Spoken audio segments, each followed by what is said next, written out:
This is Nina Sunday, Managing Director of Brainpower Training. Do your people make these mistakes when selling? Not asking enough questions. In fact, by asking questions, you're engaging your customer in a conversation, and the worst thing you can do is to rush in with a solution and start telling your customer about your product. In fact, the second mistake is not describing the rhythm or the what's in it for me for the customer. So it's not a matter of doing product features, but it's really important to also add things like, so what that means to you is, or you won't ever have to. So really adding the benefits every time we're talking about the feature of a product or a service. The third mistake that people make when selling is not asking for the order. And in this customer savvy world, it's not about hard sell, it's not even about asking hard sell closing questions, even as simple as, well, would you like to take the next step, or how would you like to move forward, or it makes sense to me to place an order, what do you think? That question posed at the right time can really move the sale forward and make a difference. Another mistake people make when selling is not giving post-sale customer service. In fact, many salespeople get so distracted by the possibility of prospects, of new prospects with their incoming inquiries, that they completely neglect a very profitable area of repeat business, which are existing customers.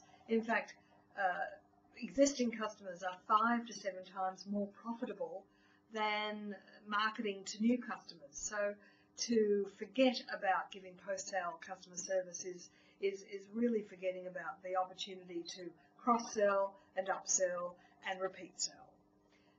Another mistake that people make is not qualifying, are they talking to the decision maker? Or identifying, are there multiple decision makers involved in this decision?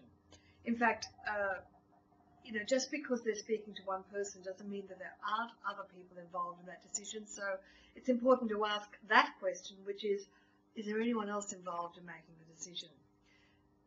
Another mistake people make, salespeople make, is not managing buyer resistance. And it's really up to the salespeople, perhaps if you have a sales team, to brainstorm what are some typical replies we can make to typical objections that customers have to moving forward with your product or service. So managing buyer resistance, taking no for an answer. I mean, if customers might need more time, they might need 11 touches or 11 contacts before they actually say yes, before they're actually ready to take the next step to place an order. If you only make those 10 touches, you've lost the sale. So many salespeople give up after the first no, or the first I'm not ready to make a decision yet. Not leaving a message on voicemail effectively can also lose your sales.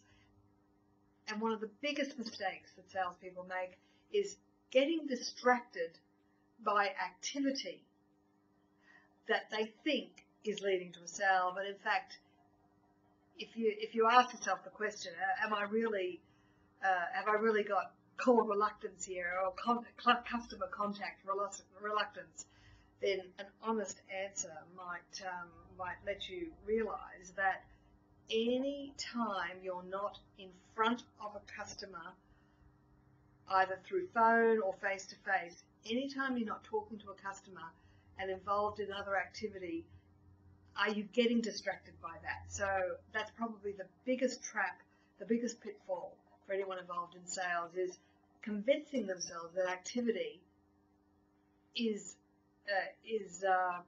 going to lead to a sale.